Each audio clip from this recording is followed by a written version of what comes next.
Waves అసలు మామూలుగా లేవు. This is the beauty of ohm beach. రకరకాలుగా కనిపిస్తుంది కదా మన బండి. చాలా అంటే చాలా హై టైడ్ లో ఉంది, ఇక్కడ దాకా వచ్చేస్తుంది. గైస్, నేను మీ తెలుగు ట్రావెల్ బ్లాగర్ ని మరో కొత్త వీడియోతో మీ ముందుకు వచ్చాను. ప్రస్తుతం నేను గోకర్ణలో ఉన్నాను. ఇది నేను స్టే చేస్తున్న రిసార్ట్. ఈ రిసార్ట్ పేరు రెవెలర్స్. ఓమ్ బీచ్కి వెళ్ళే రూట్లో అయితే ఉంటుంది. ఈ రోజు వ్లాగ్ ఏంటంటే మనం గోకర్ణని ఎక్స్ప్లోర్ చేద్దాం. నేనైతే రెడీ అయిపోయి నా బ్రేక్ఫాస్ట్ అయితే వచ్చింది. బ్రేక్ఫాస్ట్ చేసేస్తా. Boiled eggs, puri bhaji, aloo paratha with watermelon juice. ఇది నా రూమ్. పిచ్చెక్కిచ్చింది రిసార్ట్. అసలు ఏ రిసార్ట్ ఏంటి అన్ని డీటెయిల్స్ కూడా మీకు మెన్షన్ చేస్తాను, డిస్క్రిప్షన్ లో ఉంటుంది చూడండి. సోఫా సిట్టింగ్, ఇది బెడ్ సిట్టింగ్. ఓ వా, టీవీ మ్యాన్, వా వా. ఇది వాష్రూమ్ లో లేదు, ఇంకో బెడ్రూమ్ లాగా ఉంది. షవర్ మటుకు వెయిటింగ్. రూమ్ లో కర్టెన్ ఓపెన్ చేస్తే వ్యూ చూపిస్తా. అది వ్యూ. రూమ్ లోంచి ఈ కర్టెన్ ఓపెన్ చేసాం అనుకోండి, డైరెక్ట్ సన్ రైజ్ చూడొచ్చు. అదిగోండి సన్ రైజ్ అక్కడి నుంచి అవుతుంది. పైన అన్ని వెళ్ళాలి కదా, కింద కాటేజెస్ టైప్ ఉంటాయి. ఇది అది అవి. సో ఈ రిసార్ట్ లో కాటేజెస్ ఉన్నాయి, ప్రైవేట్ విల్లాస్ ఉన్నాయి. సైట్ సీయింగ్ అయితే బయలుదేరుతాను. అంతలోపలకి డ్రోన్ షాట్స్ అయితే చూడండి. కోస్టల్ కర్ణాటకలో ఒక బ్యూటిఫుల్ టౌన్ గోకర్ణ. మ్యాంగ్లూర్ నుంచి 240 కిలోమీటర్స్ దూరంలోను, గోవా నుంచి 150 కిలోమీటర్స్ దూరంలోనూ ఉంటుంది గోకర్ణ. బ్యాక్ ప్యాకర్స్ తో, హిప్పీ కల్చర్ తో కలకల్లాడిపోద్ది గోకర్ణ. గోవా చూసి బోరు కొట్టిందా? డెఫినెట్లీ మీ నెక్స్ట్ చాయిస్ గోకర్ణ అవ్వాలి. రిసార్ట్ డ్రోన్ షాట్స్ చూశారు కదా ఎలా ఉన్నాయి. సరే, డ్రోన్ షాట్స్ అలా తీసుకుని డ్రోన్ ఇలా కింద దింపాను, మళ్ళీ వర్షం తగులుకుంది. చలో సైట్ సీయింగ్ అయితే బయలుదేరుతున్నాం అని చెప్పాను కదా. ఇప్పుడు మనం వెళ్ళబోయేది ఫస్ట్ ఓమ్ బీచ్. బట్సన్ అయితే అక్కడ పార్క్ చేసా. ఇక్కడ నుంచి 2 కిలోమీటర్స్ డిస్టెన్స్ లో అయితే ఉంటుంది ఓమ్ బీచ్. పొద్దున్నే బాద్షాని వార్మప్ అయితే చేసి బయటికి తీసాను. మన రిసార్ట్ కొండపైన ఉంటది. ప్రస్తుతం టైము 10:30 అవుతుంది. 10:30కి చూసారా క్లైమేట్ ఎలా ఉందో. Foggy weather. On the way to Paradise beach. మనం ప్రస్తుతం నేను ఓమ్ బీచ్ కి ఆన్ ద వేలో ఉన్నాను కదా. ఈ బీచ్ చూసి ఓమ్ బీచ్ అనుకుంటారేమో. ఓమ్ బీచ్ కాదు, ఈ beach Kudle beach view point అనమాట. ఓమ్ బీచ్కి వెళ్ళేటప్పుడు ఈ వ్యూ పాయింట్ మీదుగా అయితే వెళ్తాం. ఇక్కడ డ్రోన్ ఎగరేద్దాం అనుకున్నాను. డ్రోన్ ఎగరేస్తే అటే వెళ్ళిపోద్ది. క్రాస్ విండ్స్ చాలా ఉన్నాయి, అందుకే ఎగరేయలేదు. సీ కూడా చాలా రఫ్ గా ఉంది. మనల్ని అయితే లోపలికి పంపించరు. గైస్, తెలుసు కదా నేను ఈ వీడియోలన్నీ వర్షాకాలంలో ఎందుకు చేస్తున్నానంటే మీరు శీతాకాలంలో వెళ్ళటానికి. అర్థమైందా?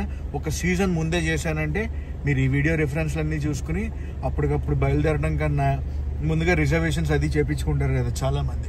సో ప్లానింగ్ అయినా దేనికైనా ఉంటుందని నేను ఒక సీజన్ ముందే చేసేస్తున్నాను. ఓమ్ బీచ్ పార్కింగ్ లో మన బండిని అయితే పెట్టేసా. ఇప్పుడు అబ్జర్వ్ చేశారా, రకరకాలుగా కనిపిస్తుంది కదా మన బండి. దూరం నుంచి చూస్తున్నారు అనుకో అంతలాగే ఏమీ కనబట్టలేదు, కానీ దగ్గరికి వెళ్ళి చూసారు అనుకో డిఫరెన్స్ తెలిసిపోతుంది. ఓమ్ బీచ్ లో మనకి వాటర్ యాక్టివిటీస్ అవి ఉంటాయి. ఇవన్నీ కూడా ఇక్కడ చేస్తారు. Welcome two ohm beach. మనకి ఇక్కడ ఇన్స్ట్రక్షన్ అది ఇచ్చారు. పార్కింగ్ అక్కడ ఉంటది. కొంచెం షాపులు అవి చూస్తాం మనం. షాపుల నుంచి ఇలా కిందకి నడుచుకుంటూ రా. మెట్లు అవి బాగానే ఉంటే ఒక 100 నుంచి 150 మెట్లు కింద దిగాలి అప్రాక్సిమేట్ గా. కింద దిగాక కౌంట్ చెప్తాను ఎన్ని మెట్లు అనేది. అర్థమవుతుందా? డీప్ అండ్ డేంజరస్ అంట సీ.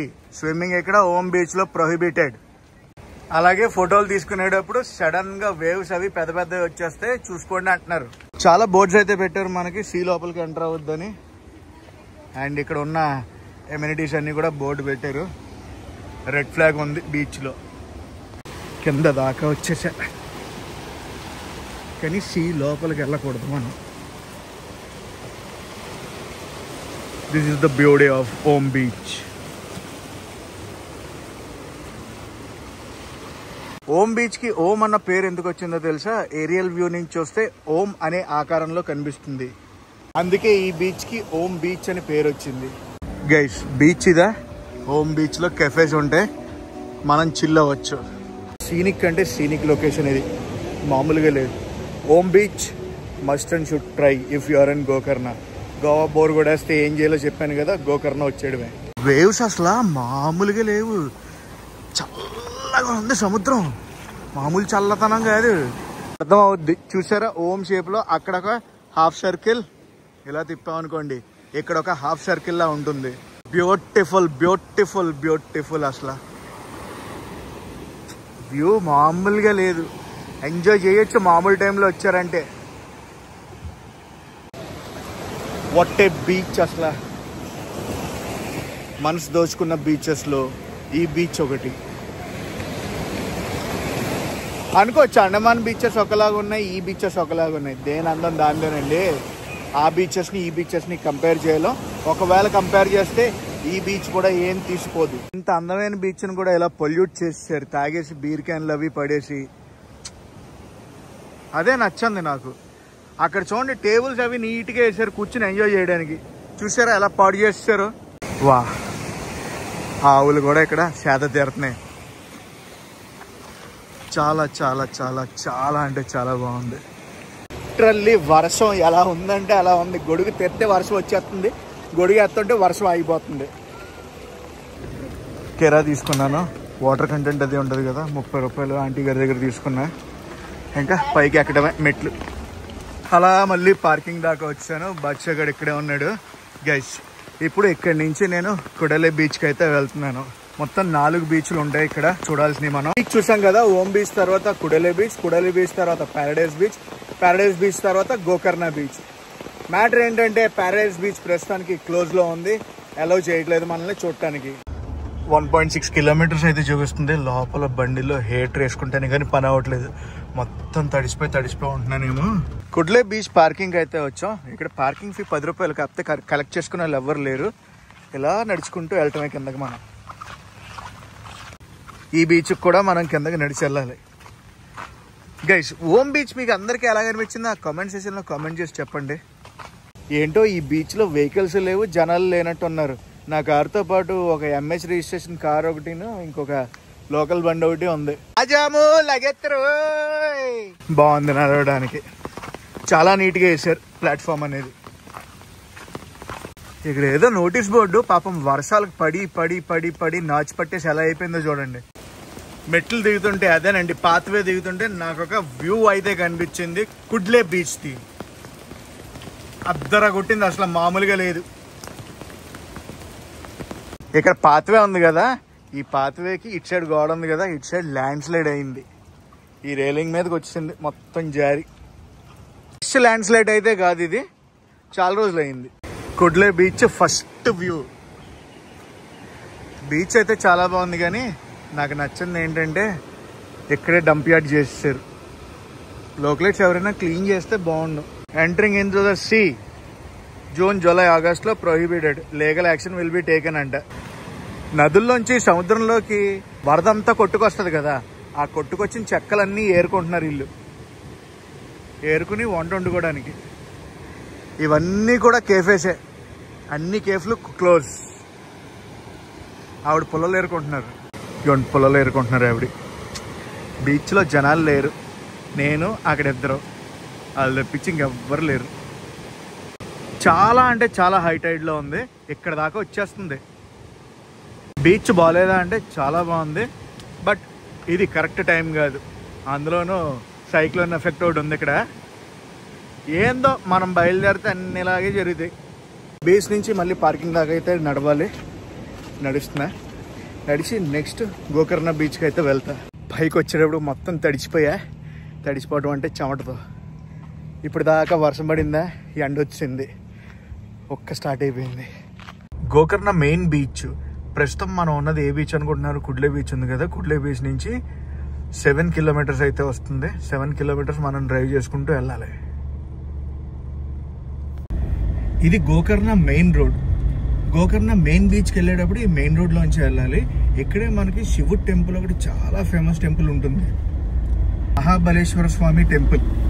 స్థల పురాణం చూసుకుంటే ఆత్మలింగం గురించి ఉంటుందన్నమాట. గోకర్ణ మెయిన్ బీచ్కి వచ్చాం. ఇక్కడ పార్కింగ్ 30 రూపాయలు. ఈ బీచ్ నేను లాస్ట్ టైం విజిట్ చేసినప్పుడు ఒకలా ఉంది, ఇప్పుడు ఒకలా ఉంది. ఇక్కడికి వచ్చాక ఫుల్ ఎండ వచ్చింది. రావడం వల్ల బట్టలు కూడా ఆడతాయి అండ్ మన మూడ్ కూడా మారుతుంది అనమాట. అదే ఎప్పుడు వర్షం వర్షం వర్షం వర్షం అనుకుంటే సడన్గా అలా సన్ వచ్చింది అనుకోండి, బాగుంటుంది. ఇక్కడ కూడా డంప్. నాకు తెలిసి డంప్ అంతా కొట్టుకొచ్చిన డంపా ఏంటి, హై టైడ్లో కొట్టుకొచ్చిన డంప్ అనుకుంటే ఇదంతా తీసి పక్కన వేస్తున్నారు.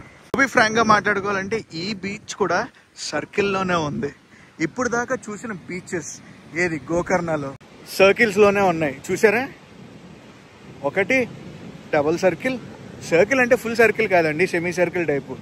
Ohm beach, Kudle beach and ఈ బీచ్ కూడా సర్కిల్ ఆ చివర ఉంది. గోకర్ణని ఇంతలా ఎక్స్ప్లోర్ చేయడం నేను ఫస్ట్ టైం. ఒక్కసారి వచ్చా కానీ ఈ ఒక్క బీచ్ చూసి ఆ గుడి చూసి వెళ్ళిపోయాను. మేబీ ఒక 10 years బ్యాక్ అనుకుంటా, అంత ఐడియా లేదు. రాళ్ళు అనుకున్నాను దూరం నుంచి చూసి, రాళ్ళు కాదు. నదుల్లో వచ్చే చెట్లు అన్నీ ఉంటాయి చూడండి, అవన్నీ ఇలాగొచ్చాయి. బాబా మొత్తం అంతా బయటకు వచ్చింది. రాళ్ళు అనుకున్నాను, రాళ్ళు కాదు. నదుల్లో కొట్టుకొచ్చే చెత్త అంతా కూడా సముద్రంలోకి వెళ్ళి కలుస్తుంది కదా, ఆ కలిసిందంతా కూడా ఇలాగొచ్చింది. ఎండ ఉందని చాలా కాన్ఫిడెంట్గా బీచ్లోకి వచ్చాను. సడన్గా వర్షం పడిపోతుంది, గొడుగు కూడా తెచ్చుకోలేదు. ఏంటో ఇలా ఉంటుందండి. చాలా అన్యాయం తెలుసా. వర్షం వచ్చేస్తుందని చెప్పి బీచ్లోంచి పరిగెత్తుకుంటూ కొట్లోకి వచ్చి మ్యాగీ చెప్పుకున్నా. మ్యాగీ చెప్పిన వెంటనే మళ్ళీ ఎండ వచ్చింది. ఇక్కడ క్లైమేట్ ఎలా ఉందో తెలుసా? 2 నిమిషాలు ఎండ వచ్చిందంటే 10 నిమిషాలు వర్షం వచ్చేస్తుంది. ఇంత వర్షంలో వేడి వేడి మ్యాగీ చెప్పుకున్నా. వర్షంలోనే నా కారు దగ్గరికి మళ్ళీ వెళ్ళిపోతున్నా, గొడవ తెచ్చుకోలేదు కదా. అండ్ బీచ్ అయితే అదిరింది. ఆ చెత్త అదంతా కూడా లోపల నుంచి కొట్టుకొచ్చిందే అంట. ఇప్పుడే కన్ఫర్మేషన్ తీసుకున్నా, అదంతా కూడా గవర్నమెంట్ క్లీన్ చేస్తుందంట. మనం వచ్చింది ఒక రూటు, వెళ్ళేది ఒక రూటు. గోకర్ణ బీచ్కి వచ్చాం కదా, గోకర్ణ బీచ్కి వెనక్కి వెళ్ళాలంటే గుడి దగ్గరికి వెళ్ళలో 1 way అనమాట. ఇదంతా ఇంకొక సైడ్ ఆఫ్ గోకర్ణ. నిన్న రాత్రి మీకు బోర్డు అది చూపించలేదు అండ్ రిసార్ట్ పేరు కూడా చెప్పలేదు కదా. నేనున్న రిసార్ట్ పేరు రెవెలర్స్ రిసార్ట్. అక్కడ చూసారా, super deluxe villas include in pure luxury with private pool. Contact numbers అవి అఫ్ కోర్స్ నేను డిస్క్రిప్షన్ లో కూడా ఇస్తాను అనుకోండి. ఇది రిసార్ట్ ఎంట్రీ. ఏదైనా ఈ వ్యూ మటుకు హైలైట్ తెలుసా. లగ్జరీ అంటే luxury villas. Good morning guys. ఇది నెక్స్ట్ రోజు. లేకగానే వర్షం కొట్టి పడేస్తుంది, మామూలుగా లేదు. సమయం లేదు మిత్రమా. మనం గోకర్ణని అయితే ఎక్స్ప్లోర్ చేసాం కదా, ఫుల్ ఫ్లెడ్జ్డ్గా ఎక్స్ప్లోర్ చేసామంటే కొన్ని సైట్ సీయింగ్ స్పాట్స్ అయితే క్లోజ్ ఉన్నాయి due to harsh weather conditions. So మనం అవి తర్వాత ఎక్స్ప్లోర్ అయితే చేద్దాం. ఈ పూల్ అయితే చూసారు ఎలా ఉందా. కనిపించడానికి ఇలా కనిపిస్తుంది కానీ లోతు బాగానే ఉంటుంది. మనకి ఇక్కడ దాకా వచ్చేది వాటర్. అండ్ ఈ స్విమ్మింగ్ పూల్ నుంచి ఆ వ్యూ అనేది ఎంజాయ్ చేయొచ్చు, అడవి వ్యూ. ఇవి మొత్తం 10 లగ్జరీ విల్లాస్. కింద కంటైనర్ హౌసెస్, కాటేజెస్ ఉన్నాయి. అన్డౌటెడ్గా చెప్పగలను ఇదొక లగ్జరీ ప్రాపర్టీ అని. మనసు దోచుకుంది ఈ ప్రాపర్టీ పేరంటే రెవెలర్స్ రిసార్ట్. గోకర్ణ ఓమ్ బీచ్కి వెళ్ళే రూట్లో అయితే ఉంటుంది. ఈ రిసార్ట్కి సంబంధించిన డీటెయిల్స్ అన్నీ కూడా కింద డిస్క్రిప్షన్లో ఇస్తున్నాను. ఎవరికైనా కావాలంటే వెళ్ళి వాళ్ళని కాంటాక్ట్ చేయండి. గోకర్ణలో మనం ఇంకేం ఎక్స్ప్లోర్ చేయొచ్చు. గోకర్ణ నుంచి ఒక 1.5 hour ట్రావెల్ చేసామనుకోండి, విభూది వాటర్ ఫాల్స్ అని ఉంటుంది. విభూది వాటర్ ఫాల్స్ కూడా చాలా బాగుంటుంది, అది అయితే ఎక్స్ప్లోర్ చేయొచ్చు. మనకి 1 kilometer దాకా అయితే ట్రెక్ చేయాల్సి వస్తుంది విభూది వాటర్ ఫాల్స్ చేరుకోవాలంటే పార్కింగ్ నుంచి. అక్కడి నుంచి మరికొద్దిసేపు ప్రయాణించారంటే యానా కేవ్స్కి వెళ్తారు. యానా కేవ్ ఫార్మేషన్ కూడా నెక్స్ట్ లెవెల్లో ఉంటుంది. ఈ రెండు అన్ఫార్చునేట్లీ ఓపెన్గా లేవు కాబట్టి మనం అయితే ఎక్స్ప్లోర్ చేయలేకపోతున్నాం due to harsh weather condition. అంటే మొత్తం సైక్లోన్ ఎఫెక్ట్ అయితే ఉంది ఈ ఏరియాస్లో మనం వచ్చినప్పుడు. సో ఈ వ్లాగ్ని అయితే ఎక్కడితో ఎండ్ చేస్తున్నా. ఈ వ్లాగ్ ఎలా అనిపిస్తుందో కామెంట్స్ చెప్పండి. ఈ వ్లాగ్ నచ్చితే మనకు కంపల్సరీ లైక్ చేసి షేర్ చేసి కామెంట్ చేయండి. నేను మీ Telugu travel vloggers signing off from revellers resort Gokarna.